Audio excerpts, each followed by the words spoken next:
people always ask me, like, what was the difference between Tampa and Colorado or whatever? And I just, like, going to Colorado, like in Calgary, you're trying to make the playoffs. That was your goal, right? Our goal is to make the playoffs. In Colorado, your goal is to win the cup. And that's what it was.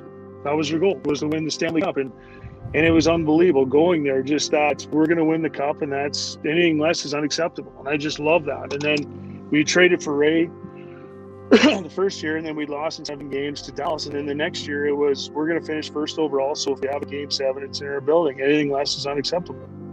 And it was like the whole season was about winning, and it was unbelievable. It was just awesome. And it wasn't like there was a ton of pressure. It was just all about winning. And everything was like, win one for Ray. And Ray was like, don't win one for me. He's like, screw that. You win it for yourself, because my name will be right next to yours. So that was former first rounder and 19th overall selection to the Calgary Flames and 2-time Stanley Cup champion Chris Dingman. And you're listening to the Up My Hockey Podcast with Jason Podolin. Just watch me now.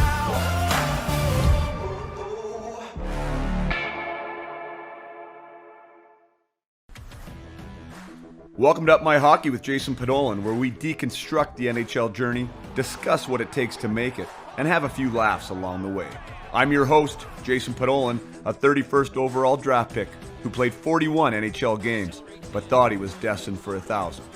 Learn from my story and those of my guests. This is a hockey podcast about reaching your potential. Hello and welcome back to the Up My Hockey Podcast with Jason Podolin. I am your host, Jason Podolin, and this is episode number 69. And today we have on a special guest by the name of Chris Dingman.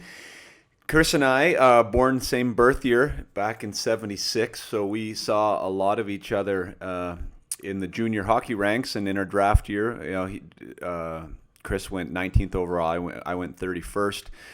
So we were at many of the same events and the same combines. We ended up going head-to-head in the playoffs, in the finals, WHL finals, both of our respective last years.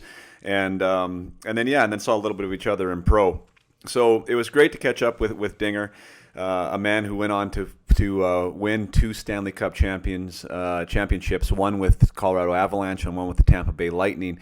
So it was surrounded by some amazing players on obviously both those teams, by the likes of Martin St.Louis and Vincent Lecavalier and Brad Richards and Habby Boulin and Joe Sakic and Rob Blake and Ray Bourque, and my goodness, right? The Hall of Famers go on and on and on. So super cool to catch up with him, to talk about his journey, to talk about his arrival into the NHL, that it wasn't, an easy road. You've heard that on this podcast many times. We dig into that here a little bit today. Chris, being a first rounder, 19th overall, didn't get a sniff out of training camp, was already been told he was kind of washed up in the media, if you can imagine that, at 20 years old. Spent an entire season down in the minors where he wasn't getting a chance to play, was not getting an opportunity, ran into a coach that he didn't like. What do you do, right? What do you do?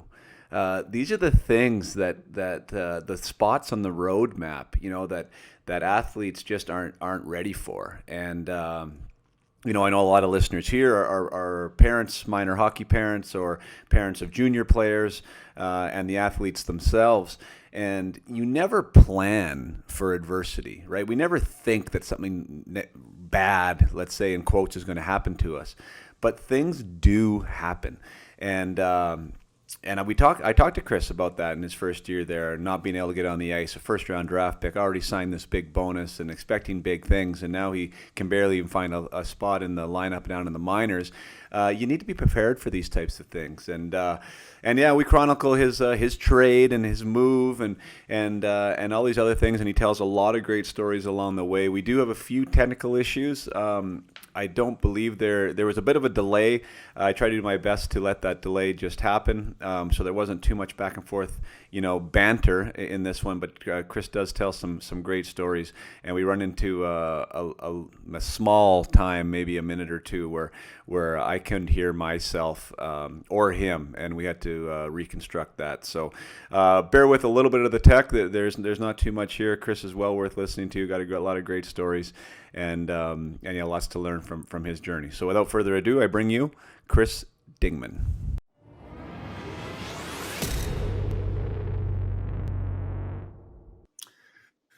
All right, we are live for episode 69 of the Up My Hockey podcast with Chris Dingman. Chris Dingman.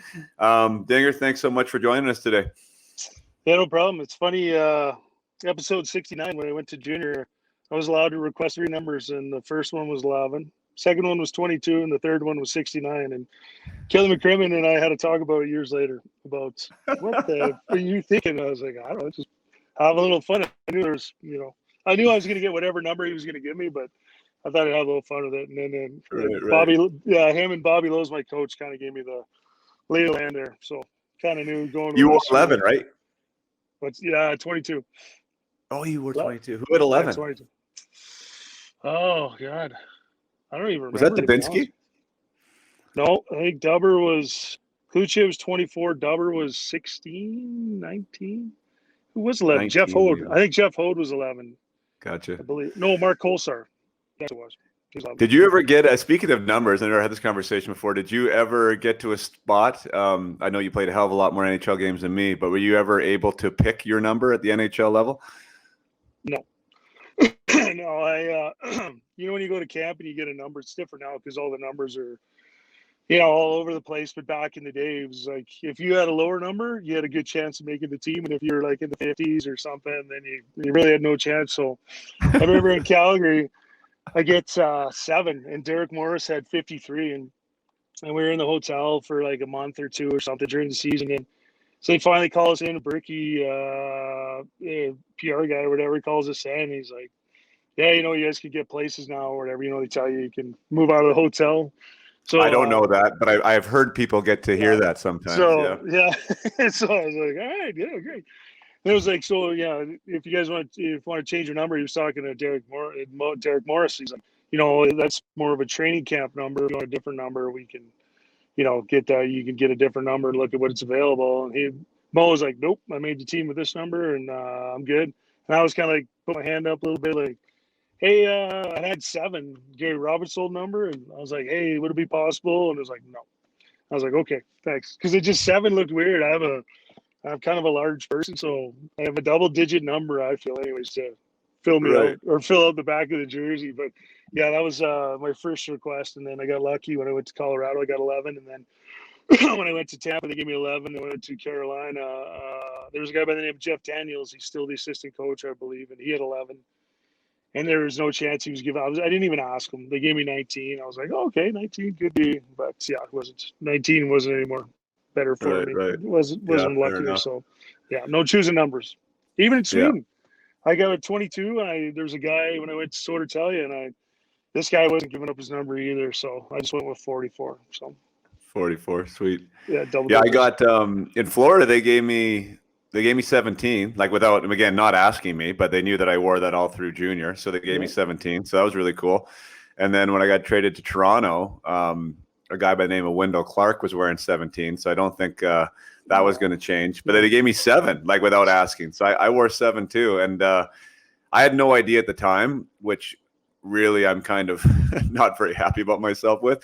Just like the history of the Leafs, so like that number like was an iconic number in the Leaf history. Like to get to wear that number, like Lanny McDonald wore that number, and like some other names, and so that was actually quite a statement for them to give me that number. But I didn't like it either. I didn't really like the 7, to be honest. But anyways, numbers are a funny thing. Some guys live and die by them. Yeah.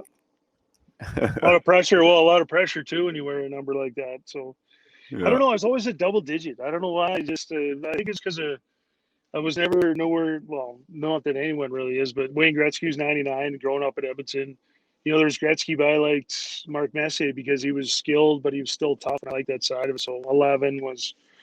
Kind of the number. So I like the double digits. But back in the day, there was none of the high numbers there are now. And, especially playing in traditional, like in Brandon, like with Kelly McCrimmon, there was no getting 44 or 55 or any of those numbers. Right. It was like, nope, shut your mouth. This is what you're getting.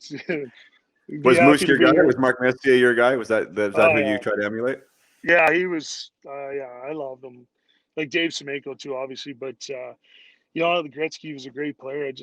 I like the physical side of it. I liked hitting people. And, you watch the old videos now and some of the things he did and some of the elbows, like when he elbowed Modano and stuff, like he was he was mean, but back then you had to protect yourself. There's the old like Gordie Howe, like you had to eat an elbow if you wanted to hit me or go through my stick. I remember Craig Ramsey, my assistant coach at Tampa, would say that. He's like, I wasn't the biggest guy, Dinger, but if you were going to hit me, you had to go through this. And he'd have his stick up, his old Sherwood, it was 20 pounds. And the guy was only like 150 pounds soaking wet rammer, but you couldn't get the puck away from him. We'd play one-on-one or keep away, and he was so strong. But just, those back then, I just I like the physical aspect of it, but you had to protect yourself. And Messier was one of those guys. He would fight too.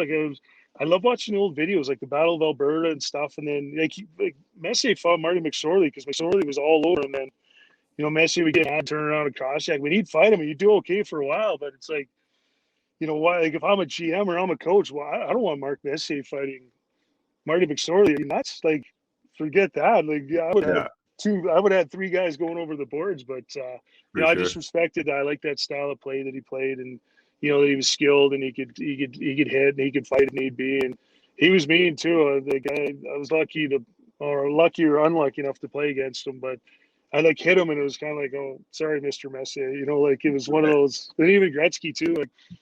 I scored a goal against him one time. It was my third goal of the season. I hadn't scored in 3 months, and I was like, he had wanted no part of playing defense. He was in New York at the time, and I was so pumped I scored a goal. And the old boys were like, yeah, because it's Madison Square Gardens. And I get a wraparound. I get on Mike Richter. I get the rebound. I go bar down, and I'm just like, woo! The boys are all pumped, and Messier, Gretzky couldn't give two, whatever. And get back to the bench with Brian Sutter.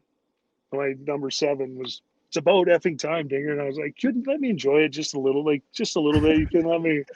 Whatever. It was a different time. It was, coaching's a little different now, and so is the game. So yeah, no kidding. Who do you think is the Mark Messier? Actually, you know what? Before I ask that question, do you hear that story when I think he was a rookie, Messier, when he went to the wrong airport? Oh yeah. Yeah, and so for those listening, I heard Mark tell this. Mark, like I know him, Messier tell this story, and it was ridiculously awesome.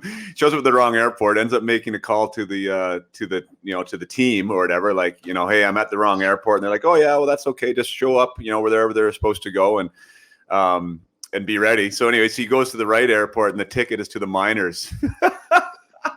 So he misses the team flight and he has to go to the minors. I guess he was there for like 5 days and then came back, but he said it was one of the biggest wake-up calls ever. I thought that was pretty classic move by the Oilers there. But who do you think in the game today? Like, is there anyone that plays like Messier now? I don't know if there's any Paul Wilson with the Capitals.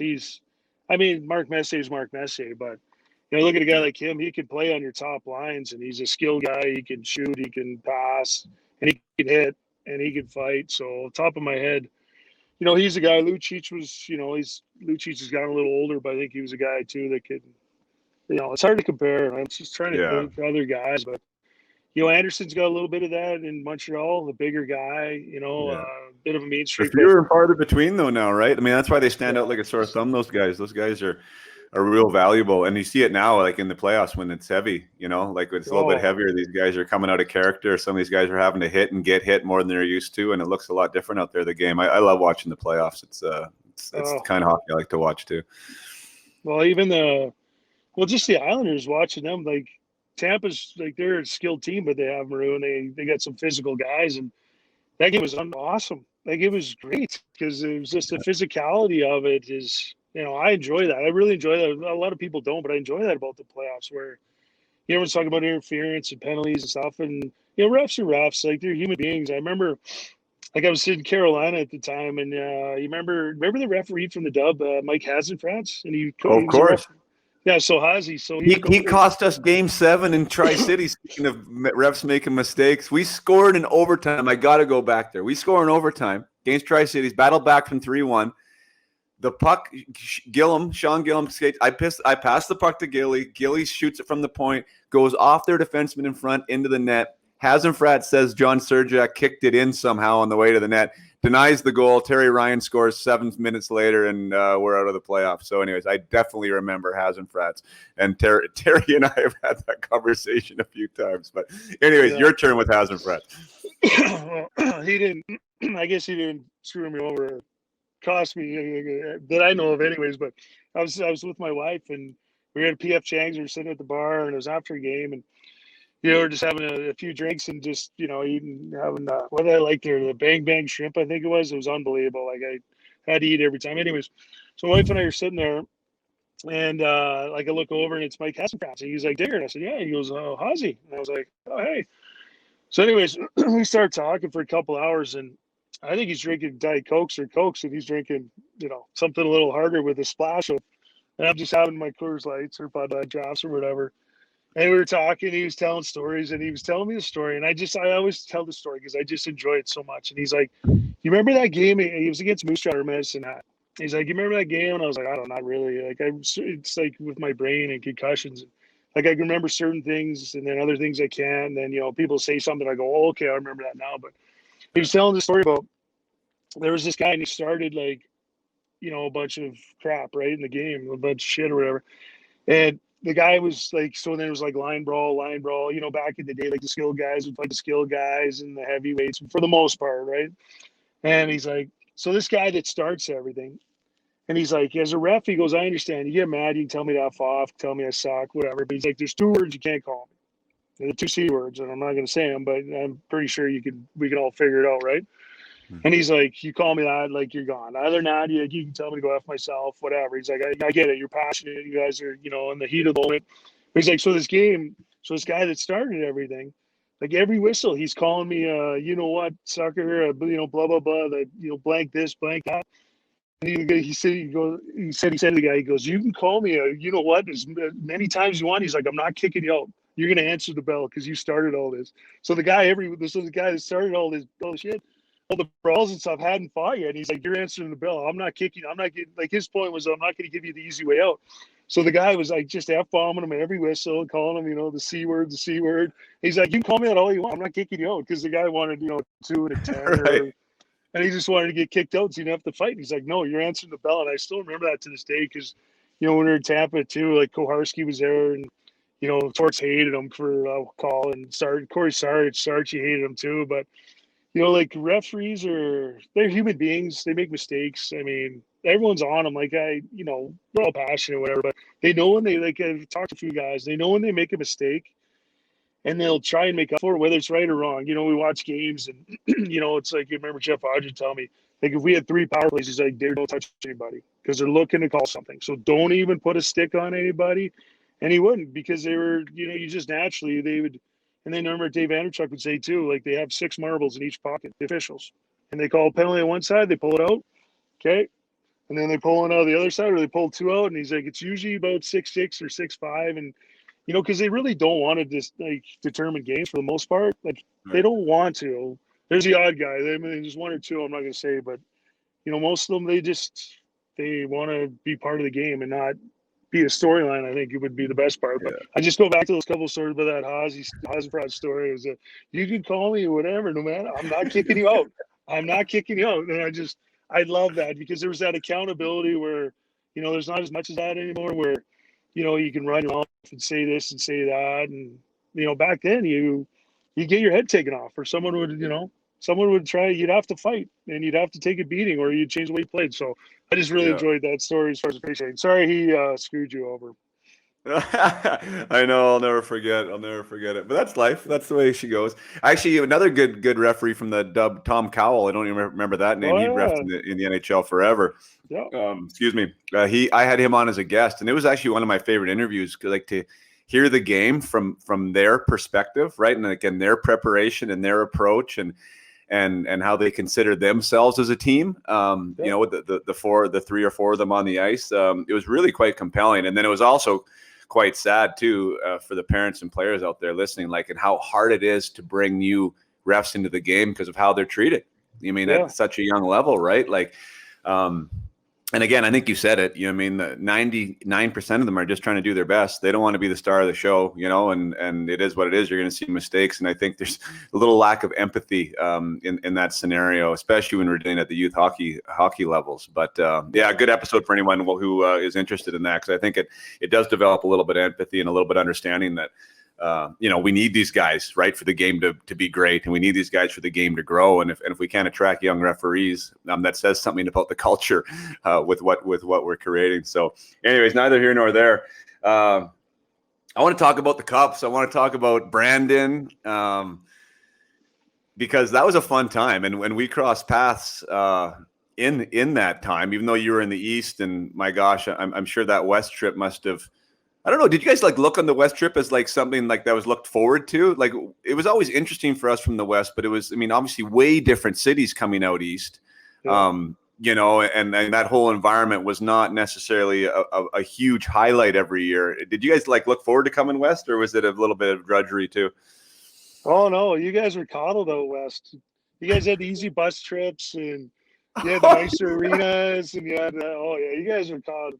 That was our perception, anyways. Like you guys were like, you know, you had an hour, 2 hour bus ride and whatever, and it was a piece of cake. And then us, you know, like in Brandon, I think your closest trip was like 3.5 hours in Regina or something. So, you know, we felt like we were the ones that paid our dues. Like I remember when people say, "Oh my God, you played hockey, you played junior, it was easy." You know, how hard was it? I'm like, try ride a bus for 8 hours. You stop at a rink in the middle of nowhere, and you eat roast beef and potatoes or something, or mashed potatoes, and the people, the nicest people, and it's ready for you. Just small town people. Then you get back on the bus, and then you get to the arena. And then if like my first year, I sat in a seat, and my seatmate was Darren Dreger. So Dregs, you know, the insider, Dregs was our radio guy. And the poor guy, poor bastard, he's stuffed up against the window because he's got to sit next to me as a rookie at 6'3", 226 or whatever.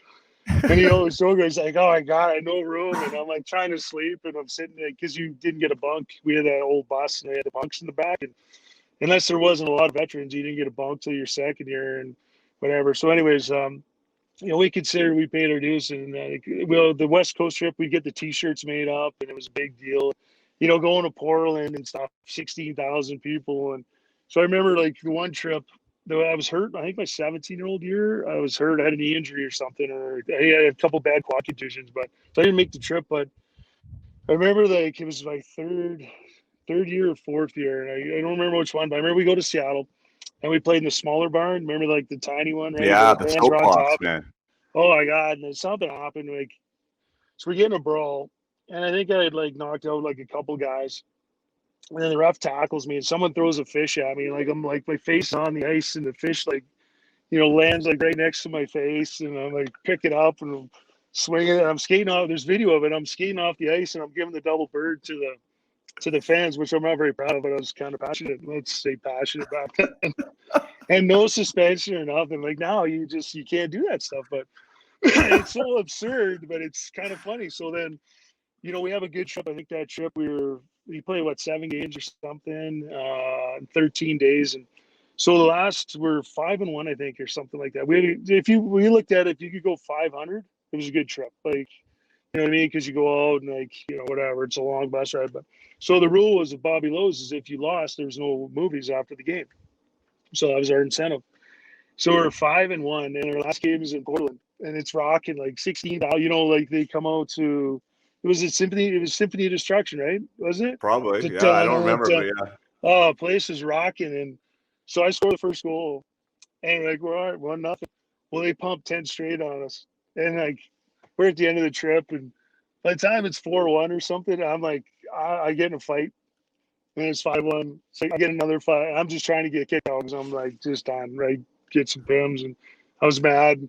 So anyways, lose 10-1, and you know our rule is no movies after a loss. But we're thinking, okay, hey Losey, we watch a movie. He's like, no, F off. So we think, okay, so we got to go to bed, right? But then we got to wake up the next day because it's a 27-hour bus ride back.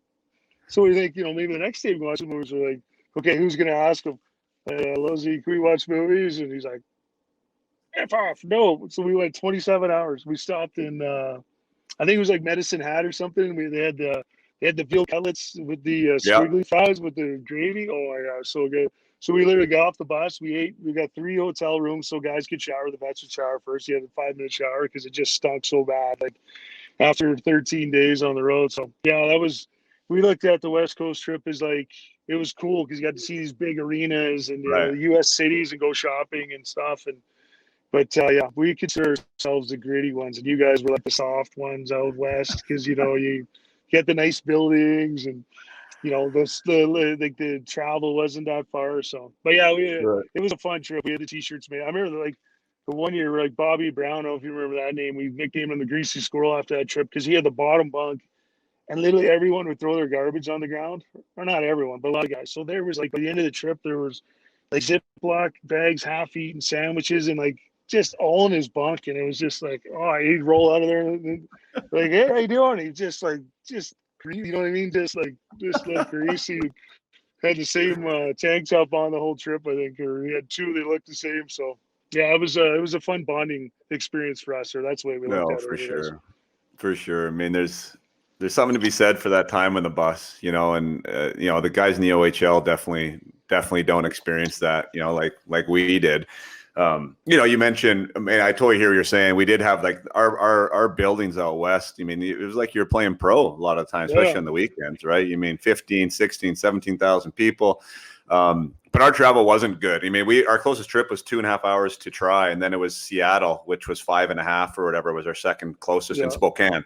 And as you know, like, I mean, and everyone listening, that was, those are day trips back in the day, right? I mean, you're leaving after school, or I mean, you go to school in the morning, leave, and then come back that night and supposed to go to school the next day. And like I say, when you're a rookie and you're up at the front there with, double breasted, you're not having an easy time sleeping or getting comfy.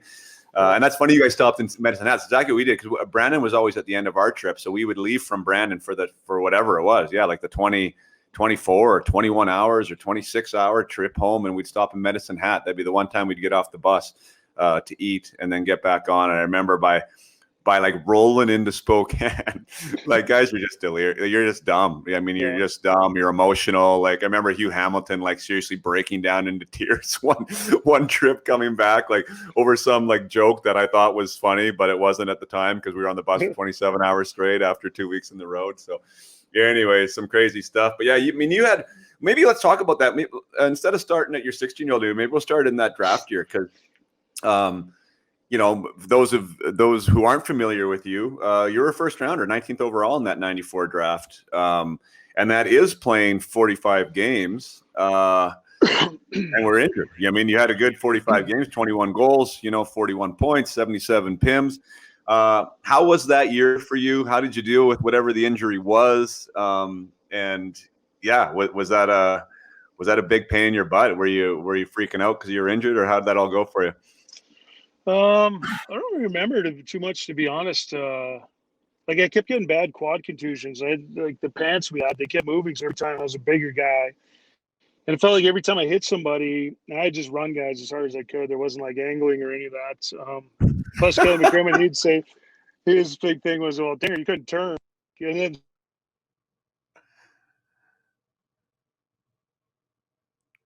Oh, I think you put yourself on mute, because I can't hear you now. yeah, there you go. Sorry. Yeah. The central scaling on me was when I turned, I took out the first 5 rows, which I thought was a little mean, but whatever. Anyways, I kept getting these really bad quad contusions, and so I was missing games. I come back, and it really, like, I couldn't even bend my knee, and so I don't remember much about the draft year. And like, it was just like, it was projected to be a second round or maybe something like that. And I just remember talking to Calgary, and I did one like a psych eval with them. And I did, like, I was looking at these paint blotches and stuff, and then I was doing this A1, B2, C3, like a zigzag thing. And now you do it, and then you put the headphones on. And the headphones were telling you to do something different. So I'd started twice, and I stopped. They said, what do you want me to do? Listen to the headphones or do the A1, B2, C3? And they're like, do the A1. The headphones are to distract you. I was like, okay. So then they ask you all these different questions and stuff like that. And so the feedback was, they said, when you did that A1, B2, it took you the third time when you finally did it, but it was the fastest time out of anyone we've tested. I was like, okay, cool, thanks. And then they, like, when they were showing the paint blotches and stuff, like, I was going into specific detail about, it's just like, it's just an ink stain. Just, he's like, well, here's what someone else said. This is a circle and this is a triangle or something like that. And I'm like, I see like a little house over here and it looks like a little chief and then this and that.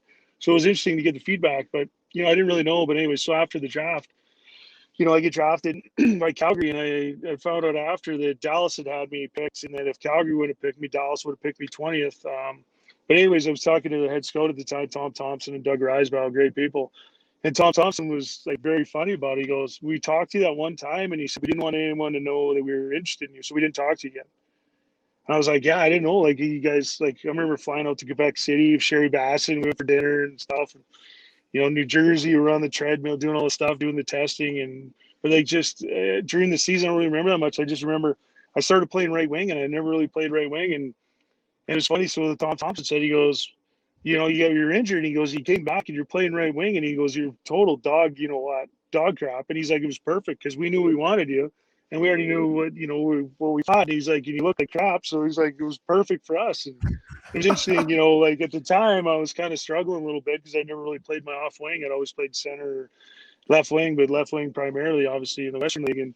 But the way they were looking at it is that they kind of knew I was their guy, I guess, and we don't know how things turn out later on in life or whatever, but it was interesting that, I was struggling and he loved it because, they wanted me. So it's like, it's perfect because no one else really was like, yeah, because you're struggling so bad. So yeah, I didn't really know much other than that, other than going in the draft with Donnie Meehan and, here's where we're kind of projecting you, but it was all kind of a blur, like you do some. Well, how was that though? I mean, it sounds like playing. From earlier, you said your expectation maybe was around second round, and then you end up going 19th. Like, was that what you were expecting? Like, it must have been pretty euphoric to hear your name called at 19. Yeah, it was great. I don't know, like, they just like, here's where you kind of don't be disappointed if you don't get taken in the first round. I was like, oh, sure, it's great, no matter what. Like, but I just remember the you do the interviews at the draft. So it was in Hartford, which was like, Hartford was a ghost town downtown. Oh my gosh, it was so dead. I remember doing the interviews and stuff. Oh, yeah. So we're doing the interviews, and I remember doing an interview with Paul Holmgren, and Paul Holmgren like shook my hand, and it was literally like he had another knuckle tied onto my hand. So like he shook my hand, he almost crushed my hand, and I was like, oh my God, he had the crew cut, and he was still like muscular. He was like, hi, Chris. And I was like, hi, Mr. Holmgren. Like, nice to meet you, whatever. And all everyone wanted to ask me about was me and Belak fighting. And that was like the big thing. So we fought Belak a few times. I was like, yeah. And they're like, oh, how'd that go? And I said, well, I don't know. I think it went okay. Like, who won? And I said, well, I don't know if you consider anybody really winning those ones. And I just remember the one fight, Beeler, God rest his soul. But I remember the one fight, Saskatoon, where the second fight, my buddies had driven 8 hours to watch me play. And I made about 5 minutes into the game, and I remember like he cut me for 6, and then I broke his nose. And I got up, and everyone was cheering, and I remember pointing because I was bleeding everywhere. And we had talked about it at the draft, Beeler. So Beeler and Warner and Warrenzy, a bunch of the guys. So I remember talking to Belak after. He's like, you hit me with that hammer fist and broke my nose. Because he almost knocked me out. He hit me. He switched to lefts, and I was like, whoa! It took a couple, went back, but it was interesting. All he wanted to talk about was our fights. Like, oh, how's the fights with Belak? And how. And I was like, who won? I said, well, I won one of them for sure. The other one, maybe. And I said, the other one's, I didn't get the crap kicked out of me. So I consider that a victory. So they just wanted to hear your responses, I guess. But it was intimidating as hell. Like, just you're going into these different suites, hotel rooms, and like guys you grew up watching, and you got to go sit down. You're in your tip-top tailor suit and your ugly tie, your 1 or 2 ties you had from junior that was like flower pastel or something, and just intimidating. Like, just, oh my God, I don't know how I did it. Like, I don't know how I made it through without like peeing my pants or something, because it was just, some of those guys were just like, because some of them would say hi and then they just sit there, and like you like, and it was all, then you hear these things after, oh, they're testing you, and I don't know testing you for, but how you respond or how you whatever. It's just, yeah. It was fun. It was a little scary. It was fun, but when it was over, I was like, "Ooh, thank God that's over with."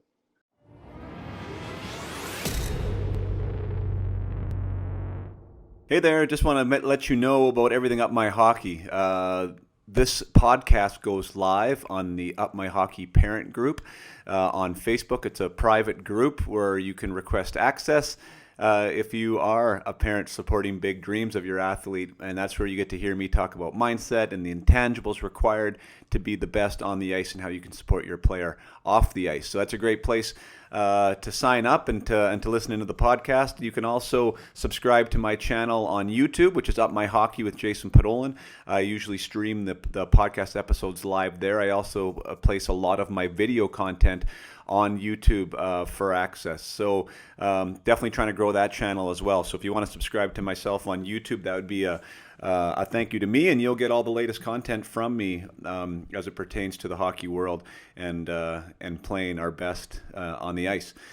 Other than that, upmyhockey.com, www.upmyhockey.com. That's if you're a coach or a manager or an organization that would like to work with me directly with your players or with your coaches. That's where you can find out about my services and about how to reach out. So those are the greatest places to follow me. Up My Hockey on Facebook, the parent group, Up My Hockey on YouTube, and also www.upmyhockey for my website. Now back to the episode with Chris Dingman. Yeah, no, good for you. Yeah, that was cool. Same experience for me. And I find that now looking back as a 45-year-old guy, like you had me and I had Barnett, like these were like big name agents and still big hitters in the game. Like the preparation for that was like zero that I remember, as far as like the meetings were concerned. It's like, yeah, you're going to go meet with these guys. But like that was essentially your introduction. And then it was like fed to the wolves, right? You're an 18-year-old young man sitting in front of, sometimes a room full of men, right? Sometimes less, sometimes more. But I thought I handled it all right too. But I mean, geez, it was sink or swim there, though, right? I mean, it was an intimidating environment, and some guys were nice, some guys weren't. Some guys really wanted to put you on the spot, and I found that now looking back, like if I was an agent, I would have those guys a little more prepared and a little more ready for what to expect. The worst than that was we got flown. We get flown out to a couple different cities. So we went to Quebec City when they were still in the league, and then New Jersey and a couple other places. And we were like, we're done the season, but you're still training. But like we go to Jersey and we got to do the treadmill test and the bench press. And so the Russian guys, they're killing it on the treadmill. Us Western League guys, we'd been done. Like that year, I think we lost in the first round or second round, but we've been done for a month and a half, 2 months, and I was playing like slow pitch with my billets, and so you're working out, but we're like trying to stay on this treadmill like bench press, no problem. But so you're doing this testing, and then you're going to these cities, and they take you. I remember like Quebec, going out with Sherry Bassin, where we go to this like great restaurant, and then we go to the bar after the Dagobert, I think it was, or something, and all I had to say was parley anglais, and then I'd be like, we like just sour, and I didn't know any French. And but like kind of underage, and you could go out and have beers, and it was a different experience. But that was it was really cool, but it was really intimidating too, because you fly in and then they pick you up at the airport or whatever, and then you go to the hotel, and then you go do your physical testing and your meeting or whatever. So it was kind of cool, but really scary. That part of it was, I don't know, maybe a little more intimidating for me. The draft was this year. Oh, here you go, talk to this guy, and you just try and answer as honestly as possible, and try not to have Paul Holmgren crush your hand in half. Right, exactly. So both our last years, we crossed paths in junior and in the WHL final. You guys had a heck of a team that year, as did we. I think you guys were ranked in the top 5 in the CHL, and we were ranked first at the end of the season. And so our paths collide. You guys ended up, I think, beating us in 5 there. What is your recollection? You've mentioned Bobby Brown. I do remember Bobby Brown because he won the MVP of the playoffs that year for you guys. Layman was playing really well too, and then you guys went and really pissed me off by not doing well in the Memorial Cup and made us look even worse. But what do you remember from that run? And was that ended up being kind of the highlight of your junior career and a great way to finish it off? I just remember like being the captain. I took a lot of pride in that. And I had a knee injury that I was playing with, and the scout from Calgary came and watched. He's like, "Oh, how you feeling?" I said, "Well, my back kind of hurts." He's like, "Anything else?" I'm like, "Well, my knee too. If I sit too long." So it was during the All-Star break. He flew me out to Calgary, and I ended up having surgery the next day. And I was struggling at the time, and Kelly was like thinking of trading me maybe. So he gave me the talk, and I came back, and then I was playing really well. And but I took pride in being the captain, and you guys had a great team. I remember that one defenseman. Who was it? He was all over me. I fought him a couple times. He wasn't as big as me, but I just would hit him with everything I had. But he was just all over me the whole time. And I just remember like the bus ride out, like after we won, it's like 18 hours I think back to Brandon, and so we had beers on the bus. And we were like Kelly let us have beers, so. We have some beers and we go to sleep. We wake up the next day. Then we stopped in like Regina or something. I said, "Hey, Krim, can we get some beers?" And he's like, "Well, I'm not buying beers." I said, "Well, I had signed or had my card deal or something, so I had a credit card." And I said, "Well, like, am I allowed to buy beers?" He's like, well, I can't stop you if you want to do that. And I was like, okay. So I come wheeling back. I got a couple flats and, junior. I felt like, it was awesome. And, we came back and Keystone Center, we got back. There was a bunch of fans, like 1,000 fans greeting us. And it was great. So I just remember that. And then, the Memorial Cup was, I don't know if we had like Granby. He was Granby. They had LaRock, they traded it for all these players. And, I remember we were playing, it was in Peterborough. And you're sour about it. I'm sour about it too, because we were up 3-0 against Peterborough in the semifinals. And we had like 8 straight penalties called against us. And we ended up losing like 4-3, I think it was, or something.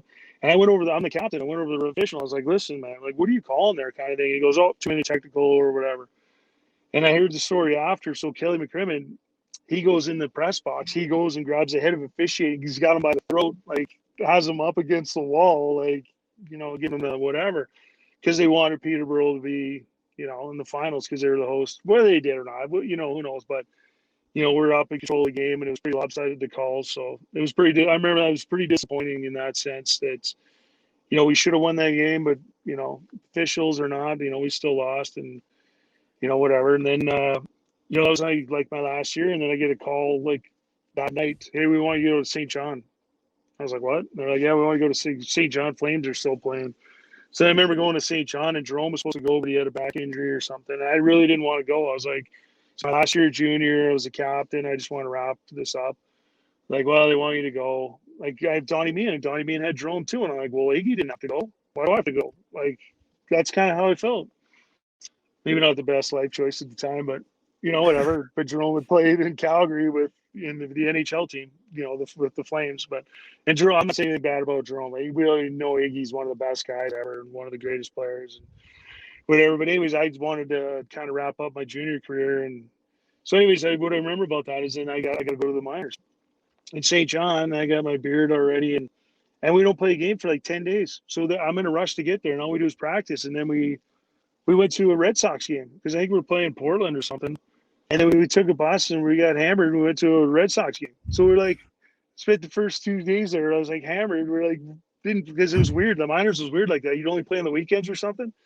So we played like 2 games. I guess they just played 2 games, and we had like 4 days without any games. So I think go there and whatever, go to the baseball game, and then I ended up playing 1 game and went back home, and then went back to junior, and then all the guys were pretty much gone by then. So that was a little disappointing in that sense. And then packed my stuff up and went back to Edmonton and continued on. So yeah, that was kind of what I remember about that. I took a lot of pride in being a leader, and that was the second Memorial Cup we'd gone to. We went to the one the year before because Kamloops was the host team, and we'd lost them in the league championship. So we went and we lost in the semifinals that year too. We lost 2-1 to I think it was the Junior Red Wings. We shot them like 42-21. Their goalie was unbelievable, and we were playing. Brian Elder was our 17-year-old goalie at the time, and so yeah, I was 2 years in a row losing the semifinals, but I wouldn't trade it for at the time it would have been great to win a Memorial Cup, but I wouldn't trade it for the ones I actually won later in my career. So, but at the time,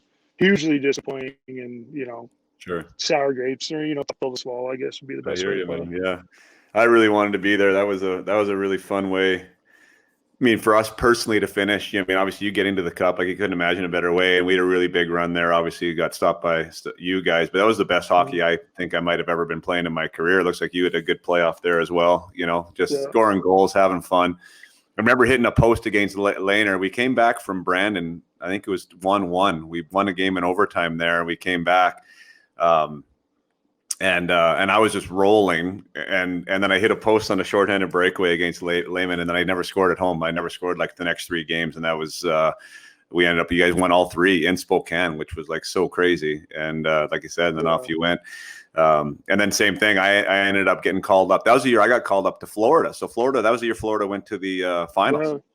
So I was supposed to play the first game there when I got in. Ray Shepard was hurt. That never worked out. And then I was a black ace all the way to the final. So that was like, what a crazy year. And that was also the year of the World Junior. So like that was like the busiest year of like my hockey life. Like, World Junior Championship, the league final, Stanley Cup final. Like as a 19-year-old, 20-year-old, it's like, holy shit, this is a lot.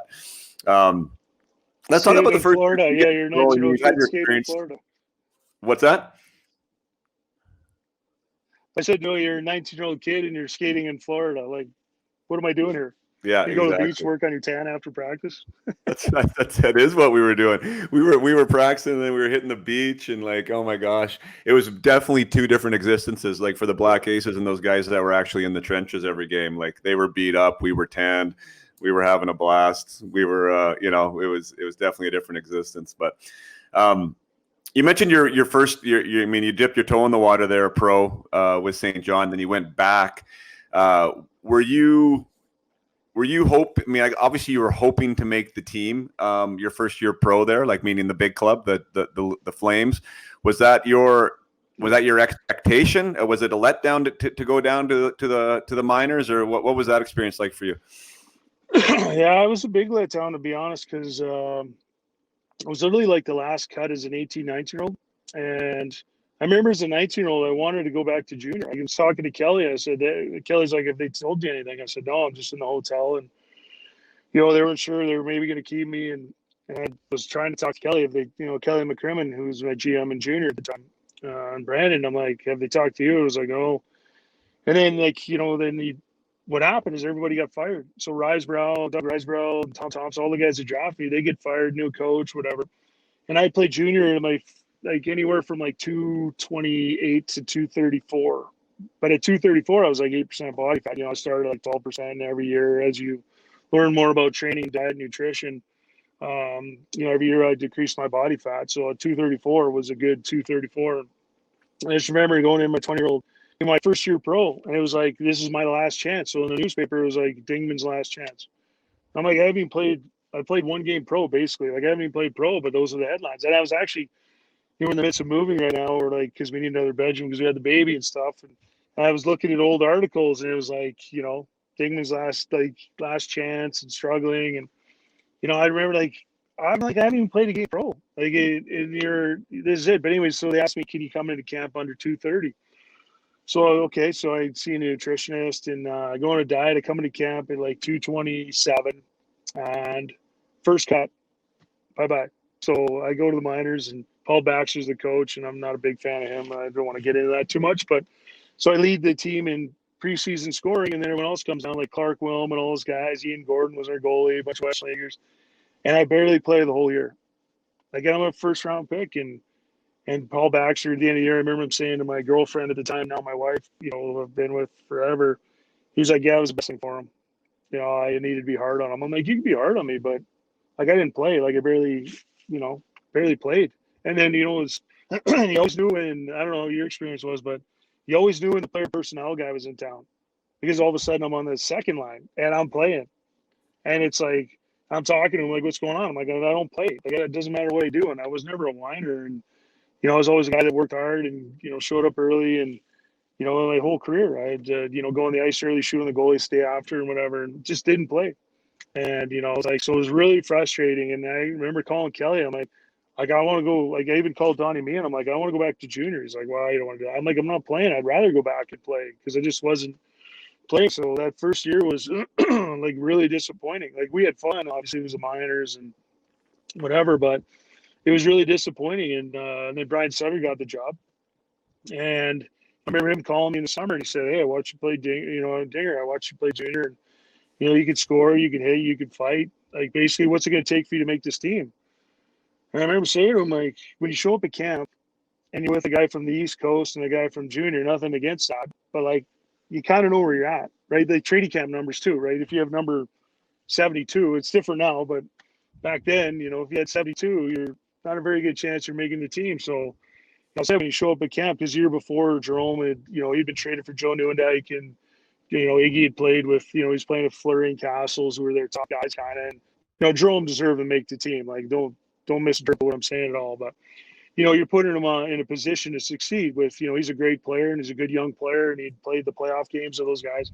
So that was kind of like what I said to him, like when you show up at camp and, you kind of know where you're at basically. So he's like, okay, we'll come to camp in shape. So then that next year, talking to Brian Sutter, I came to camp. I was in the top 5 or 7 in conditioning and testing, and I was playing at Fleury or Castles or Gimla in all the games. So, I think in 8 games I had 4 goals, 4 assists, and 6 fights, and make the team. And that's what I was telling you earlier. And then we get 2 months. It was like 2 months later.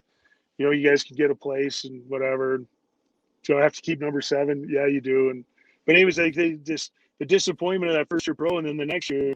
But then I was playing. I scored the 2nd game of the season, I think, and then I think like the 6th game, and I'm thinking like I might score 40, like 2 and 6, whatever, right? I scored on Patrick Waugh, and then we were struggling mightily, so we went like 2 and 10 or 2 and 12 or something, and our goalies were Dwayne Rollison and Rick Tabernacci, and that was before Rolly. It was Rolly the goalie, and so we lost a lot of games 3-2 and 2-1. And it wasn't all their fault or anything. We just whatever. We weren't a good enough team, but so I get punted to after 8 games or 10 games, I get punted to the 4th line because guys are complaining about ice time, and that was my story about Madison Square Gardens. I hadn't scored for 3 months, and literally all they wanted you to do on the 4th line was just go and run around. Like they didn't care if you took a penalty. Like I remember Rich Preston showing me video of a guy by the name of Ed Ward who was built like a Greek god. And the video was he tried to dump it in and he kind of bobbled it. And it was against Messier. So he slashed Messier. Then he cross-checked him. Then he got it back and he went to dump it. He lost it. And then he whacked him again. And I remember Rico, we called him. He goes, "What'd you see there?" I said, "Well, he could have got the puck in deep. And then, he got it back and then he didn't turn it over again." He's like, "No, did you see that intensity? Did you see that? You see that intensity?" I was like, "Oh my God, you're showing me video of a guy chopping a guy and cross-checking." So I was like, okay. So that was they were showing me video of that. So I was like, all right. So then, like Sedzi would say, literally you have 2 shifts to show me if you're ready to play. Otherwise you're not playing or whatever. So it was good in that sense where I would make sure my first shift or my first 2 shifts were I hit somebody and I was ready to go, but I would just literally go out and just try and run guys and whack them. And they didn't care if you took a penalty because they're like, "Oh, it's intense." And I'm like, okay, no problem. So yeah, I was a little disappointed the first year, and then the second year was ups and downs, and Right. it just really teaches you sometimes you got to be in the right place at the right time, and you got to have somebody that believes in you, or you never really have you're you remember there's certain coaches they have their guys. Remember Keenan would have his guys, so when Keenan was in New York, he'd bring in McTavish and Anderson and Noonan and all those guys, right? That he knew. And why he'd do that is he knew what he'd get out of them. Craig McTavish would kill penalties, win face-offs, and play basics. So I always say if Bobby Lowe's could have been a coach in the N.H.L, if I would have played for him, would my career been different, or would I have more opportunities? You never know. I just always think. And I was talking to Scout too. He's like, "Well, you had a pretty good career," and I was always a guy who was I wanted more. I wanted to play more, and whatever. And I was very lucky in everything I did. And I think I earned it because I worked my ass off. But you always wonder, if I was someone's guy, would I've, because sometimes you see where they'll put a guy in Colorado, Alex Tanguay, he was a 1st-round pick, and he was playing with Sakic and Hayduk, Merry Christmas. And Alex Tanguay, great guy. Tangs was awesome, right? But you're playing with Joe Sakic and Milan Hayduk, it's. You're going to score 20 unless there's something really wrong, right? But they're putting you in a position to succeed. And so just different things like that. You look back and who knows, but could have been different. No. It could have been worse. In fact, who knows? Yeah. No, for sure, man. I think you hit a lot of great points there. And that was the one thing that you recognize on the way through is that there is that element to it. There's a relationship element to hockey, and it's not just whoever the best player might be or how it fits. There's pieces to a puzzle on a team, and there's also the relationships within that team. And some coaches obviously are going to like different aspects of players differently, right? They're going to have preferences, and those preferences make a difference. Like you said, Chris Dingman wasn't high on his radar. And for whatever reason, whereas if Bob Lowe's was there, you would probably have 1st-line power play minutes standing in front of the net, right? You know what I mean? Because he knew you and knew what you were all about. Is there any takeaways from that first year? If you were to do that first year again, I don't know how you handled that off the ice, on the ice. Would there have been anything you would tell a young Chris Dingman now, that that would maybe have helped out in that scenario? To be honest, to go in there and challenge them to a fight. To be honest, you hear the stories of Chris Chelios when who was a Keenan sat him out or something. He went in his office and he took his stick. And I've met Chelly a couple of times, a great guy. He took his stick and knocked everything off his desk and said, "You're not sitting me out. You do that again, I'm gonna kill you." And then you remember, the roofs that were the styrofoam, the squares, whatever that styrofoam, whatever stuff. and they javelined his stick into the roof and walked out, and he never sat out, and he never sat out again. And I think it was Chelios or Danico. It was like one of those two guys. I heard a similar story about Danico, but if I would have done it differently, that's what I would have done. I would have went in and I would have challenged Baxter and said, "You better friggin' play me, or why aren't you playing me?" And got in his face, because I think I was a guy that didn't like rocking the boat. And even over the course of my career, I was always a good team guy. And like, I remember I had 2 goals in 2 games in Tampa, and then I sat out 11 straight because Torts wanted to get more speed in the lineup. I'm like, well, we just lost 5-1. I scored the only goal. I guess it wasn't that slow, but I think I would have been more confrontational and fought like in that first year, because Paul Baxter, he thought he had to be hard on me because I was a first-round pick, but he loved Clark Wilm or Keith McCambridge, and they're great guys, and Wilmer had a good career, but like, were we any different? Like we're all out drinking together and stuff, and like Wilmer wanted to be my roommate, and I remember calling my wife, my girlfriend. I'm like, "You got to come down. Like, I can't live with you. Like, it's not going to be good," because we all lived in the same building and we had fun anyways. But I was like, "You got to come down and live with me. Like, I can't. I'll probably drink myself out of the league or something, because there wasn't anything else to do in St. John. You played hockey, you drank beer, we played cards, and there wasn't a lot going on. So yeah, that's the one thing I really would have done differently. Is I would have went in and forced the point and said, "Why aren't you playing me?" or whatever, because I came in, I did everything going into camp. I came in it the way you wanted. I was in the top 10 in conditioning, my body fat, whatever. Like, what else do you want me to do, basically? But I was never a guy that really wanted to rock the boat. So I think I would have, telling a younger me or what I would have done differently, I would have rocked the boat and made Yeah, that's a good point. I think that's great to be able to stand up for yourself. And that's one thing, retrospectively looking back, is that the coaches that I had that were hard asses, that's exactly what they wanted to see out of you too. That's what made them tick. They wanted to see that fire and that passion. And a lot of times players would, me for one, would think of like, that's disrespectful, right? Like, I'm disrespecting this guy by doing that. But really, they wanted you to show that and respect yourself, and I think that's kind of left the game a little bit, or is leaving it. That type of confrontational approach to like show how much you want it. But like you said, there's lots of guys that's exactly what they wanted to see. So you might be right there. You might have got a little more minutes by doing that. That's for sure. But that goes against like the way we were brought up in like Western League. You paid your dues, like. You played on the fourth line. You carried the stick bag. You did all that. Like, that goes against everything that was ingrained in us as kids. Like, you shut your mouth and you paid your dues. And then, to what you're saying, these coaches, they want you to then challenge them. Well, like, I remember going to like a junior, like Bobby Lowe's took one look at me. I had three earrings on the bottom and one up top at the time, and I was into music. I was a drummer. But he took one look at me. He goes, "You don't think you're keeping those effing things, do you?" And I was like, "Well, kind of." He's like, "Not if you're gonna freaking play here. Get him out of here, whatever." So I took him out of my ears. It was like, wasn't like I was allowed to do it. No one was. So it's just to be confrontational, because you didn't want to be that guy that was a problem or an asshole or whatever. So it's just if you would have known that, but it's like like coaches back then, like, and you experience this probably different guys, is that it was always like a mind game. They're always playing a mind game with you, and very few coaches like, "This is what I want from you. This is what I want you to do." Like, everything was always like a trick or a mind game. And it's like, why does it have to be that way? Like, you're a young guy, you're insecure or whatever. And like, other guys are just, you feel like they're handed a position, or, they're never threatened or sat out, where not everyone's like that. So, I think wish it would have been a little different, but it's obviously now it's more about talking to guys, and you can't really yell and scream. I mean, some guys still do, but here and there, but obviously the communications has changed quite a bit.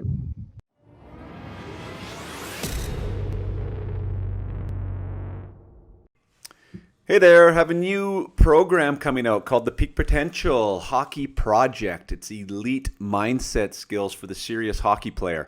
This is the first time I've brought my services to a group environment. The success I've been having with my private clients has been amazing. The work I've done with teams last year was super rewarding, and now I want to bring in different individuals from all across North America who want to work on their mindset skills and prepare for this next season in a 4-week program that includes calls with me, 4 weekly calls with me. There's also online material that is done in bite-sized, easy-to-consume pieces with actionable steps where you can apply this stuff to your day, to your life now, so you can get better at it. So when you are in the heat of a season, coming this fall. You can use some of these things to help you better prepare for games, handle anxiety, adversity, prepare your state to be the best you can be in the moment for each and every shift. So super excited to bring this to a broader audience. You can check out the details of the Peak Potential Hockey Project on my website, upmyhockey.com. Only 20 players I'm accepting, and yeah, it's going to be a great ride. I think it's perfect for anyone 14 years of age and older, and the earlier you get this stuff in you, the better. So if you are all interested in what we've been talking about here on Up My Hockey, about being able to use your mind, being able to use your mindset and your approach and your perspective and your intention and your character and all these amazing intangibles to help you better succeed and prepare you for success, and also prepare you to handle some adversity, then this is the program for you. And I think a lot of players need this right now after a little bit of a uncertain season and a little bit of a disappointing season for many, and they need to use these skills and develop these tools to make sure they don't lose any ground on the field.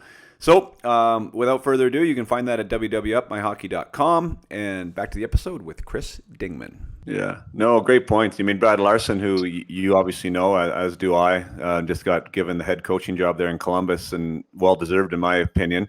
But I think it's guys like that are coming in now that understand that those mind games that happened before, was bullshit, essentially. I mean, like, the accountability lies in players knowing what you want from them and then allowing them to go out and do it. And not having the smoke and mirrors and the guesswork. And, Lars, I listened to his press conference. I mean, all about accountability, all about honesty. And I think once you get that from a coach, then it's on you. The responsibility is on you if they're being serious with you. And I think a lot of us that grew up there and played in the 90s and the early 2000s, we didn't have that experience. So now those guys that are in those shoes now recognize, sort of where we went wrong back in the day, and are evolving the game, which is a blessing for these young players. But now there is more onus on the players, and I see that there's a lack of accountability with the players. I mean, once you get told something, you don't want to hear that something that's right in your face, and you don't really want to hear it. You don't want to listen to it. You need to be able to follow through on that if you want to, have the career that you want. But that's another topic. What about your first trade there? So, you have your year in the show. Turns out to be obviously an amazing thing for you and for your career. And you go to a team that I want to hear about. What did that feel like, getting that first trade, and were you expecting it? And walk us through that. Well, yeah, I was expecting it. It was sort of, because I remember one of the player personnel guys came down to St. John, and I was back. You play 3 games in 3 nights, and then you go to the bar. And I remember the bar Rockies. We go there. There's one other one, a country. It was like half rock, half country bar. And I remember, like, one of the player personnel guys from Calgary came down. I said to him, like, "What are you doing?" And he's like, "What do you mean?" I'm like, "What are you guys doing?" He's like, "What do you mean?" I said, like, this was when, remember, like, I don't know if you remember, like, the Canadian teams were in danger of moving to the U.S. Like Edmonton, Calgary, the Canadian dollar, like, they were struggling, right? And the Oilers had that ownership group that took over. And I remember saying to him, like, and I had a clause in my contract, if I played 70 games, my contract became a one-way contract, rather than a two-way. I had a two-way of guaranteed, whatever. And so the year before I played over 70, so they sent me down, and I'm making 4.25 in the minors. And then, get your complaint, like, that they might lose their team and they need this funding, and the Canadian teams. And I remember saying to them, like, what are you guys doing? Like, you guys are complaining that you're losing money. I'm making 4.25 down here. And what it was is, like, the team had traded German Titov for Ken Reggett, David Roach, and Ken Reggett got hurt in camp. And then, it was like, we basically mirror David Roach. I don't know, like, so they keep him. They send me down. They're like, you're complaining you're losing money, and you didn't have to send me down to make 4.25 in the minors. So right. I was kind of looking for a change, and and that change happened, and it was terrific. Like, to go to a team like Colorado, I was in the Fleury deal as the other guy. So, and I played. Like, I went to Hershey and rented a car in Hershey. The whole place smells like chocolate, which was awesome. And but my coaches there were unbelievable. Mike Foligno and Jay Wells, they were great. They were like, and Mike Foligno was the first coach that ever asked me how I was doing. Like, how are you doing? I remember I got called up for one game. I fought Probert. First shift, line up. Probert, comes, lines up. We scored a goal. And Mulliken was their coach. Remember the guy from Junior? I think he's a Saskatoon Mooner or Medicine Hat or Moose Jaw, one of them. No, Saskatoon, I think, yeah. So he sends Probert out. or we'd, yeah. So we line up, and Probert comes out, and he gives me, coach send you out here to give me a try. I said no, but if you want to go, we can. He goes, you sure? And he asked me, and I was like, yeah, sure. So, anyways, like, yeah, I have a good fight. I beat him. Then he wants to fight again. And I played a minute 52 seconds. But anyways, so before the game, Bob Harley, who's kind of a dickhead, and he gives me this speech about, you do the job, I don't care, I'll keep you, blah blah blah. After the game, I beat Probert, and then we have another fight. He jumps me, and no, it's like nothing fight. We fall down. And then he calls me in after and says, well, we're sending you back down. I see here you're 246. You can't play in the league at 246. You got to lose 10 pounds. So I'm like, get called up, whatever, sent back down. I wanted to quit. I wanted to pack it. I was like, what more do you want me to do? I could have got killed and fighting Bob Probert. And then I see his documentary where that was back when he was back on cocaine and doing steroids. And I'm like, I just fought a coked up guy, one of the toughest guys in the league ever, and beat him. And then you tell me I got to lose weight, and I got to fight these guys. And I just wanted to I was really down, and I just remember going back, and Mike Foligno was like, how's it going? I said, I think I want to quit. And he's like, what do you mean? I said, I just, what more can I do? Basically, I fight, I do everything he says, and then he tells me I got to lose weight. And he said, listen, I can't. I'll never forget. Mike Foligno goes, I can't control what that asshole's going to do up there, but down here you're going to play. So he's like, you know how to lose weight, just ride the bike. So I had to ride the bike for 60 minutes after practice. He's like, just ride the bike, lose the weight, and you're going to play. Down here, you're going to play. He played me overtime, 4-on-4, penalty kill, power play, and it was great. And, he's a big reason why the next year, I came to camp in great shape, and I ended up making the team over Scott Parker. But he was a big part of that, like him and Jay Wells. Then we were in the Black Ace. We were up for 2 months. I'm like, how long are we going to be up here for? And it's how messed up it is. So Harley calls up me and Parker. We're playing Detroit, and they had Darren McCarty, and Prover's already gone, but they had the grind line or whatever, and it was me or Parker was going to play, and Parker was barely playing in the minors. And nothing against Scott Parker, but he was a real tough guy. He wasn't the best player. I was a better player, if you ask me, and whatever. But that's just my opinion. So at the time I was playing more. Well, they called the two of us up. Harley dresses Parker and tells him in warm up just to skate across the red line and stare at their team. And then he makes them sit at the end of the bench and just glare at their team. And it was just embarrassing. It was like minor league shit, right? And Detroit, they're like, what the, they don't care, right? And Parker didn't even play his shift. So we get called up. He doesn't, I'm as embarrassed for him too, because it's just bullshit, play him a shift or two. But he made him stand there and just stare at the other bench. They don't care. What the hell is this guy staring at us for? Because they know they're not going to be on the ice against them. And it's the playoffs. Right. They know they don't have to fight. So anyways, it was just weird. So we get called up, and so he plays, I don't. And then, there was 8 of us, and Mark Dinney was a goalie. And then they send Tanguay and Skula. They weren't eligible to play because they came from junior. And then they sent Parker home. So they sent half the guys home, and then I stayed, and I stayed for the whole run. So he goes up, he plays ahead of me, and then I end up staying longer than him. And it was just a great experience being a Black Ace. I never played or whatever, but just to be able to hang out Jay Wells, Mike Foligno made it fun. They made practicing fun. And then we go to a Dave and Buster's, and we would watch the dogs, because Foligno loved the dogs. So I was like, what's this? What's a trifecta? This would be $1 or whatever. It's nothing, right? But it was so much fun. But those guys had such an impact on my career, and they were doing the push-ups with us and stuff, 10 to 1, 1 to 10, stuff like that in the locker room. And so it was a great experience. It was great to go there. It was great to have those guys, the coaches, as I said, Foligno and Mike Foligno and Jay Wells, and the first guys that asked me how I was doing, and then just that whole team, just the guys, some of the greatest players, the greatest people, Ray Bourque, Patrick Waugh, I could go on. They're all awesome guys and treated me like an equal, and which was great. And, I go for beers of Ray Bourque, and it's what am I doing? I'm going for a beer of Ray Bourque, and I'm sitting next to him at a bar. And it was awesome. It was just the whole experience. And, people always ask me, what was the difference between Tampa and Colorado or whatever? And I just, going to Colorado, in Calgary, you're trying to make the playoffs. That was your goal, right? Our goal is to make the playoffs. In Colorado, your goal is to win the cup. And that's what it was. That was your goal, was to win the Stanley Cup. And it was unbelievable going there. Just that we're going to win the cup, and that's anything less is unacceptable. And I just love that. And then we traded for Ray the first year, and then we lost in 7 games to Dallas. And then the next year it was, we're going to finish first overall. So if we have a game 7, it's in our building. Anything less is unacceptable. And it was the whole season was about winning, and it was unbelievable. It was just awesome. And it wasn't there was a ton of pressure. It was just all about winning. And everything was like, win one for Ray. And Ray was like, don't win one for me. He's like, screw that. You win it for yourself because my name will be right next to yours. So, and he actually went in, I told the story a few times, but he actually went in St. Louis. He went in and told the coaches because they were killing him.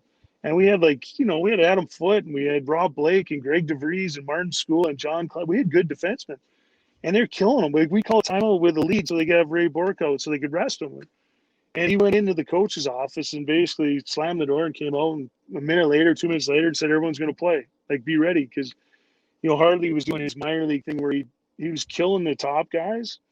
And, in the playoffs, like, you need everybody. You need 4 lines. Like, you can't go 4 rounds. But he was killing. Like, Joe Sakic, one of the best conditioned athletes I've ever played with. But he can't play 25 minutes a night as a forward. You can't unless it's all power play.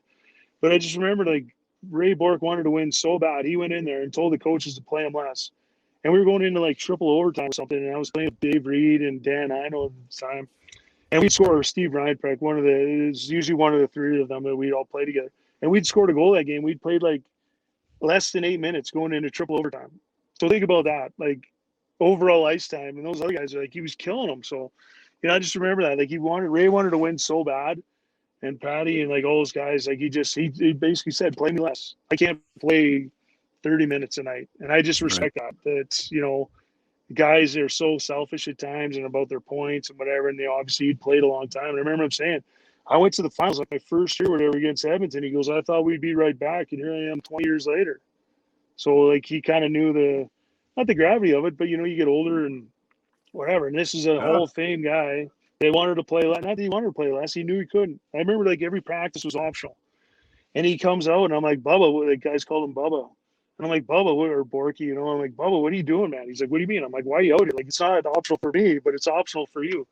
Like, you're like 41 or 42, I think I said. And he goes, first of all, I'm 40 or 41. I'm not 42. Second of all, if I don't come out and skate, I might not be able to get out of bed because my back hurts so bad. So shut the – I'm like, I don't know. I wasn't being rude. I was just – like, he was just joking around, but he would come out for like 10 minutes, so every practice was optional for the top guys. So he would come out for 10 or 15 minutes, do a couple of shooting drills, and then just go off the ice. And then when the rest of us would stay out and skate and do extra. But he just loved it. If he didn't do that, he wouldn't be able to move. And I was like, okay. Because I was just kind of like, why? Like, man, if I had the option, I probably wouldn't be out here. Like, if I played as much as you, kind of thing. So anyways, I just, like, those couple things I remember about him, but it's just such a good guy and a good leader. So that whole experience was just awesome because it was all about winning and it was all about the process, and it was just great. It wasn't like, because as a team, your goal is to win the Stanley Cup, whether that's realistic or not. But, I just think it sends the wrong message where you're like, oh, our goal is to make the playoffs. Well, no, it isn't. Your goal is to win the Stanley Cup, whether that's realistic or not, is one thing. But, that's why we play, right? We play to win. Like, and if you don't make it, you don't make it, or if you lose, you lose. But you put your chips on the table, you try as hard as you can. I just really loved the atmosphere of those guys. It was all about winning and the team and stuff, and which was really refreshing. It really had a big impact on my life. That these great players weren't assholes. They were awesome people that treated you well and took care of you and stuff. So really good. Yeah, and it wasn't always the case, You played on different teams. Well, you were on another championship team where I'm sure that, a similar culture must have been created. There's not always, not every team's equal in the N.H.L. and the cultures aren't equal, and the players that are involved in them aren't equal. So it was awesome you were able to see that. And in my conversation with Brad Larson, who was also part of that Colorado Avalanche team, never won a cup with them, but like was a part of that, the greatness there. And he went from there to Atlanta. And he said, like, the difference was, you could cut it, you could see it, right? You could feel it. And just being a part of that extreme accountability that you're speaking of, like, it was really cool to listen to him say that, because it was like no one was off limits. Everybody wanted the absolute best out of everybody and would call each other on it. And one thing Brad said was, like, he felt important in his role, like really important. Like, they made him feel important, that his 7-8 minutes, like, made a difference every night. And someone would go out of their way to make them feel like he was a part of it. And I think, like, not only is that transfer, not only is that a great lesson for hockey and for coaches and for players, like trying to create that environment, but also, you're not a hockey player anymore. Now you're in business. Like, teams that kind of can get that attitude have a massive advantage. So I think it's transferable to anything. And it's awesome hearing about success, because it definitely leaves clues. Yeah. Well, and even I can look at it coaching now, and my kids are playing hockey, and I look at it like a coaching. You're coaching them to be human beings. Like you're coaching hockey or whatever you coach, baseball, soccer, football. But I look at it, like talking to my wife and different people, it's like you're like I'm developing human beings. Like show up early, be ready, don't be an asshole, be a yes man. Listen, can you play left wing? Yes, sure. Can you play center? Sure. Play right wing? Sure. Defense? Sure. Yeah, whatever you need. Like like you're developing good people, and I think that's what hockey and sports is good for. It's very humbling at times. I think we both know that because you can be called up, sent down, cut, whatever. But it teaches you to work. And I think you see in business, like even coming back to Alberta, is there's a lot of companies that hire ex hockey players because they know they work hard and they're good guys, and they can tell stories and it's relatable. So I think that part of it, and like even the winning is so hard. And we've been like in junior, I was close. I won a Western League championship, but I never won a Memorial Cup. And you go back, would you do it differently? But winning is so hard. And when you see teams that win and don't win, there was always like there was a fatal flaw, there was something was missing. And I go back to Washington where Alex Ovechkin was scoring 50 like nothing, right? He's just. And then I remember like I was around the team in Tampa and I was doing TV and stuff, and he'd say hi to me. He's like, hi, Chris, and I'm like, holy shit, Ovi knows my name, like because I was done playing or whatever. But I just remember with like the year they won, and it was probably the least talented team and they had over the years because they they had so many talented players, like Mike Green, and go through their defense and Schultz, whatever. But it was like I remember watching the playoffs, and it was even during that season. I'm watching, and Alex Ovechkin dives and blocks a shot. And then he was playing defense. He was playing the trap, and he was dumping it in. And I'm like sitting there going, well, if Alex Ovechkin's jumping in front of a shot, if I'm a third line guy, like if I'm Devontae Smith-Pelly or a third or fourth line guy, I better hell is like diving my face in front of a puck. And it was like that culture. And he really like set the culture because he was one. Like I just really believe like why they won. It was that he'd scored goals, right? He'd scored a ton of goals. Like he'd been a 50-goal scorer, but he wanted to win. And I think he knew like he wouldn't be in that conversation until he won a cup. Like whether it's right or wrong, you talk about the Hall of Fame and like whether winning's important. And I think winning is important. Like sometimes guys are just in the wrong situation, but I just like that example of him. He was playing defense. He's blocking shots. He's like making kick saves, and it's just infectious. Like his teammates and stuff, and he was cheering his teammates on. So when you see that, like for me, I love that. Like I just love the the teamwork aspect of it and the camaraderie is that, when you get everybody buying in, which is the biggest thing as a coach, I think. And I remember someone said this to me, like, you're never going to have everyone happy because your fourth line guys, your guys that are sitting out, they're going to be sour because they're not playing. But he's like, as long as you have 2/3 of the guys pulling in your direction, they'll pull the other ones because maybe they'll get more ice time at a different time. But you're always going to have guys that are going to be unhappy. But if you have them like 2/3, then you're good because they'll pull the rest of the guys. And that's the hardest thing, I think, with coaching is that, we talked to you, you'd said earlier, it's the communication part. By the way, we are on live on Facebook and we're on live on YouTube. So if this is a episode that you ever want to watch live, you can subscribe to the YouTube channel, Up My Hockey with Jason Podolin, or follow me on Facebook. Obviously, this gets released to all podcast platforms. It'll be on Monday. And this is an opportunity to join the conversation live and to ask a two-time Stanley Cup champion any questions you want to ask. So anyone who is listening right now, please ask your questions if you have anything for Dinger. So sorry about that, Dinger. I was just to piggyback on what you were saying there. Like I think Ovi. I mean, and I didn't watch every game of Ovi of every playoff game, but the year they won, he seemed like a different player. Like it was not about him anymore. Like he had made that commitment, to do what it takes in any capacity to win. And I think it was a different Alex Ovechkin, and he got a different result.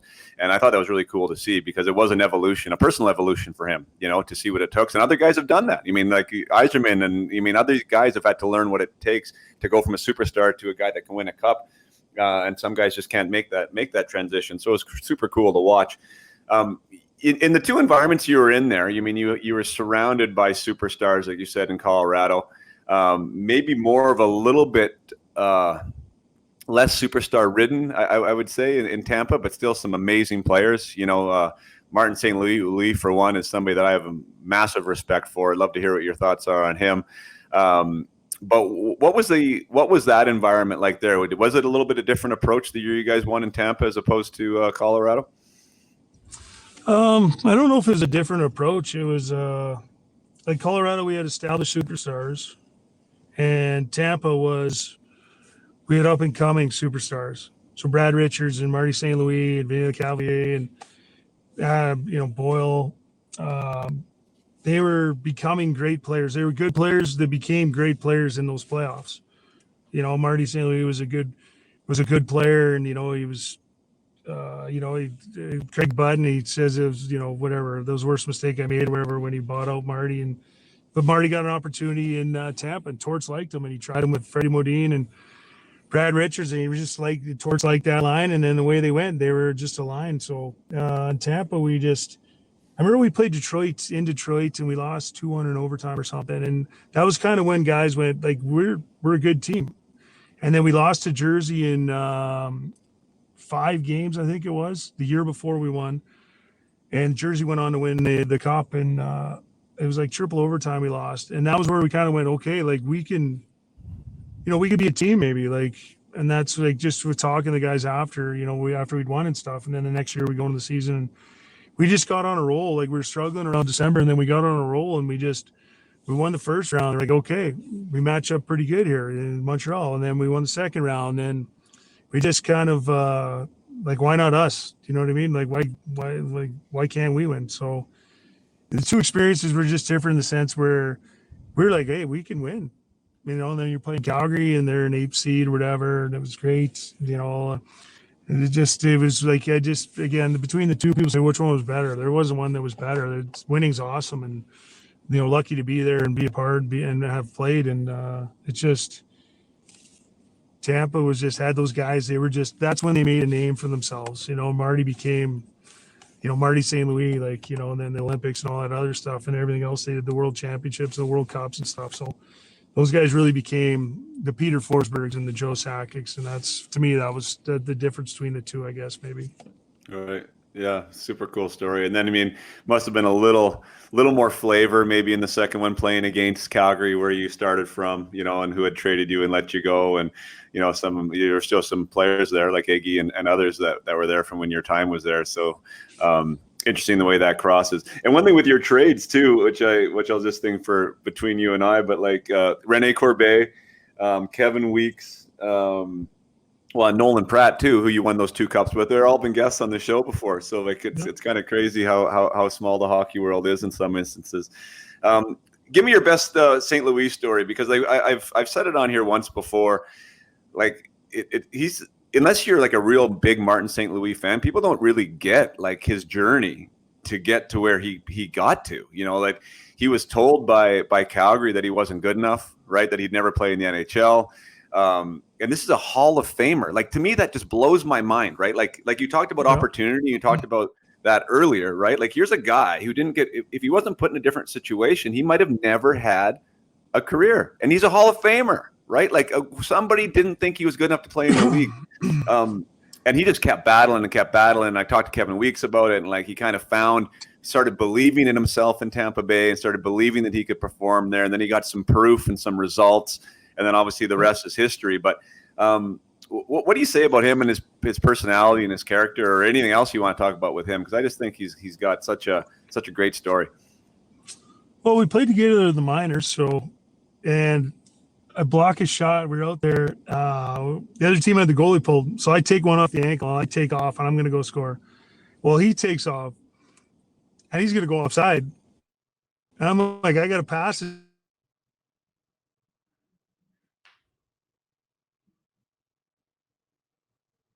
Oh, I can't hear you again. I don't know why it's doing that. Can't hear you. There, sorry. I don't know the phone is doing that. You said he was going to go offside, and then I lost you. Yeah, so he takes off. So we were talking about it after. So he takes off, and I like basically, if I don't pass it to him, he's going offside. And I was kind of like after, like, what are you doing, man? Like, hey, guy, I was going to score. And he's like, hey, I'm open, man. I saw the ice. You got to give it to me. It's your job, basically. And I was laughing. He's like, hey, you got to give it to me. And I remember that. I still remember that because he was maybe passing to it, basically. But, he was a guy that chip on his shoulder, too small. You know, his legs were massive, but he was a guy that was always in phenomenal shape. And, you know, he got an opportunity. Tampa torch liked him. He torch liked the little guy. And he just took it and ran. That's Marty St. Louis to a T, that he had a chip on his shoulder. You know, he wasn't good enough, too small. You know, because at that time, you know, everyone was getting drafted in the first round was like over 6 feet. And, you know, it's just like you look at our two careers. I started in Calgary. He was in the minors. And then he goes to Tampa. We both go to Tampa. And, you know, he ends up playing a ton more than me. And, you know, I was the first round pick. And it's just the way things work out. Like, Torts liked him. Like, he was one of, like, Torts just, he would have his guys, like guys he liked. And Marty was one of them, deservedly so. And Marty earned everything he got. He was in, like, when he went to Tampa too, there's some injuries. So he got an opportunity. He started on the fourth line, and then they had some injuries. And then he got moved up, and he played with Modine and Richards. And then that line clicked for whatever it was, I think. And then they were great. And, you know, look at the careers they all had. So, and they all complimented each other. So, you know, that's just Marty. He's just that guy. Like, I used to joke around, like, go to Montreal, and I'm like, oh, the circus is in town. He's like, what do you mean? I'm like, all the, you know, the circus is because his family's all tiny, and they're super nice people. And hi, Chris, you know, whatever. He's just like, they're all like 5'6", you know, they're all just like small, like, you know, shorter people and stuff. And so, yeah, Marty deserved everything he had. And the best thing about Marty is that he can walk on his hands, like literally like down a hallway, because he used to do gymnastics. So that's a little known fact. So every time I see him, he's still walking your hands. He's like, I don't know, maybe, yeah, he could down a hallway on his hands. Unbelievable. Yeah. So that's sweet. That is super sweet. What was I going to ask you? I wanted to just a personal opinion on something that happened recently here in the playoffs.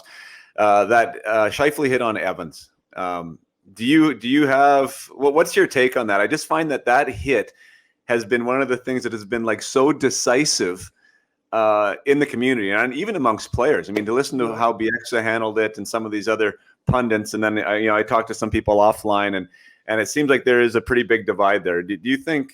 What do you think about that hit? Well, was it should have been a suspension? Should have been more? What's your feeling on that whole scenario? I don't think it should have been a suspension. Like, to be honest with you, like, I mean, obviously the game's changed, so the way guys play is different. Like, guys routinely turn face the boards when someone's coming to hit them, like routinely. And you, like, back when we played, you never did that because you get killed, right? Like, you turned sideways, you turned your shoulder, and that's what you did. And, you know, in that position, like, what are you expecting on a wraparound? Like, I remember when I played, when you took the puck to the end, you expected to get hit. Like, that was, you know, so, and like Scheifele was probably frustrated, but like, what else? Like, he didn't take a stride, but if he would have, like, let's say he would have kept skating hard, and what if he would have had his stick out? He probably would have got hurt, because if he would have lunged at him with his stick, he probably would have got smoked in the head. So, I mean, I look at it where, you know, hitting's still a part of the game. And there's really no onus on the player now. Like, guys cut to the middle. And even when I coach Pee-wee kids, they like to cut to the middle. I'm like, listen, you can't do that. Next year, you're dead. And, like, ban them, you're dead. Like, you go to the top of circles and just cut to the middle, like, you're dead. Like, you got to protect yourself. And so I think on that, I think it's, you know, the onus is on the player. And, yeah, he's vulnerable and, like, concussions and whatever. But, you know, part of hockey is, you know, in the playoffs, it's a war of attrition where you're going to get hit. You're a defenseman. You got to go back and get the puck. You know you're going to get hit. It's the guy that continues to go back and continues to get the puck, or, you know, takes the hit on the board. So, you know, I think it changed the complexion of the series. It was unfortunate the guy, you know, the player got hurt, but, you know, the way the rules are now, they have to call that. They have to do something. But there's so many other hits where, I mean, you're damned if you do, you're damned if you don't. I just think, you know, he's a skilled guy. He was frustrated, but the, you know, principal point of contact was, you know, his shoulder was down, it was tucked. But when you hit the guy, like, I don't know, when I used to hit guys, like, I'm trying to hurt them. Like, I'm not trying to decapitate them, but, I mean, you know, the odd time you get mad, you want to, but you're not trying, like, you're trying to, like, tackling. We tackle someone in football. What are you trying to do? Like, you're not trying to not hurt them, but, like, when you let up and you don't hit, that's when you get hurt. So I think, I think it was unfortunate, but whatever. Yeah, I think my opinion on that whole thing is where you started from, and that's the one thing that I haven't heard from anyone talking about it is the accountability on Evans. To how does he take that puck to the net, and why is he not expecting contact? Right, like you said it yourself. I mean, any time, and I don't care when we played, even now, you go to that area. Like that's a hot zone even in today's game. Like you should be expecting contact. And because he wasn't, he got hurt. And I think that everyone, I mean, of course, no one wants him to get hurt. Everyone has to preface that. No one wants him to get hurt. That was awful to see him on the ice. But I think the accountability lies with him. And Scheifele shouldn't be responsible for him not being responsible. I mean, like, that's the part that I don't understand either. Like, why is the onus on Scheifele not to hit him if he's not expecting contact? Like, if you're going to take that puck there, like, Evans had a lot of other options, Dinger, as you know. He could have stayed behind the net with it. He could have taken it to the corner. He could have delayed and found a late guy. You know, he went for that goal because he wanted the goal, and he was not aware of what could happen to him. So I'm with you. I didn't think it was that dirty. I think it was a hockey play. I thought he kept his shoulder down. I thought he lined him up. And I think if Evans was expecting contact, then he probably would have stood there, wouldn't have got hurt, and it would have been fine. But anyways, and that's the part that I don't like. I don't like the accountability being shifted from the guy, with the puck or the player, and everyone else has to be concerned for this guy more than, it's a weird scenario where players are being put in now, I think, and I don't like it. I like a little bit of the onus back on the guy with the puck. I would put it this way. So in 2001, we played New Jersey in the Stanley Cup Finals, and they had Scott Stevens. And what did Scott Stevens do? He'd kill guys. Like, he just destroyed. He was destroying everyone. And so we would do, like, they played the trap, and we work on our neutral zone our regroup. And it was D to D back to the D to the weak side, because you had to have a perfect breakout or, the trap. You wouldn't have got the puck, right? And then as soon as you move the puck, you got your stick up, because you never knew when Scott Stevens was on the ice. So you move the puck as a winger, and then you got your stick up and you got ready. And that was like, so he was killing everybody. So then there was in the series, he tried to run Sakic, and this is a big part of the series.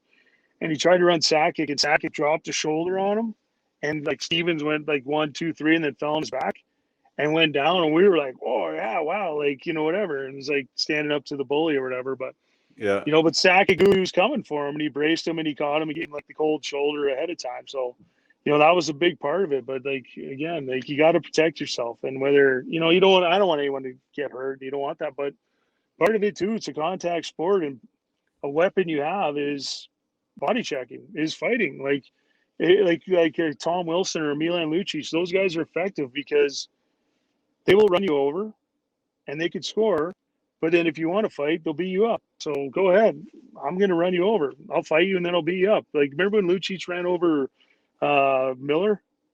Oh, my God. And then Gostad was the guy that had to fight him. He took just an absolute beating. But Lucic ran him over and then turned around and said, who wants some? And, like, the game's changed a lot. But, like, man, to possess all those things, size, speed, skill, and then, to be able to fight, that's a weapon. Like, if guys in this day and age that can hit and do that, it's paramount, because the game's more about speed and skill, and that's which it should be. But if you possess that physicality and the ability to back it up, oh my goodness. Like, some people are all over me about the Tom Wilson thing in the playoffs, where he tackled the guy and he threw Panarin down. But what are you supposed to do in a brawl? Like, guys are jumping on your back.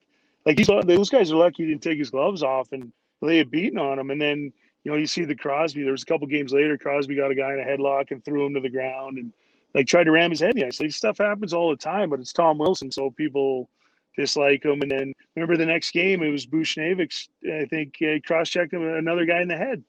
So this guy, what's your, like, you're talking about intent. Like, what's your intent when you cross-check somebody in the head? Your intent is to knock their teeth out or to hurt them. It's not to be their buddy, right? Yeah. So, again, like, so there's a bunch of different plays, but whatever. It's there's got to be some onus. So, anyways. Yeah. What we'll sign off with who your pick is. Who do you think is going to lift Lord Stanley this year?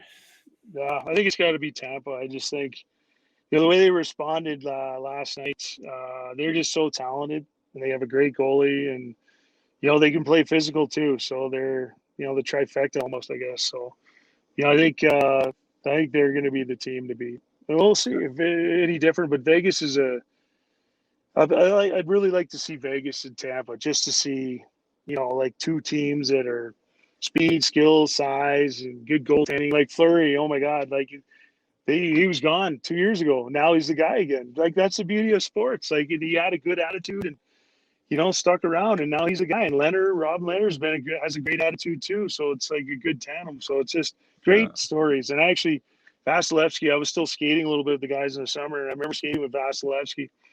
And he'd call me Grandpa. He's like, Grandpa, you want to do shootout? You want to do shootouts all the time. You couldn't score. Not that I could score on them anyways, but like other more skilled guys like Kucherov had a hard time scoring on them. And then we're like, everyone's like, this is the guy. And then they traded Bishop. And I was like, do they know what they're doing? I'm like, yeah, they knew because he was that good. Like he's Bishop, unbelievable. Oh my God. So yeah, you have a goalie like that.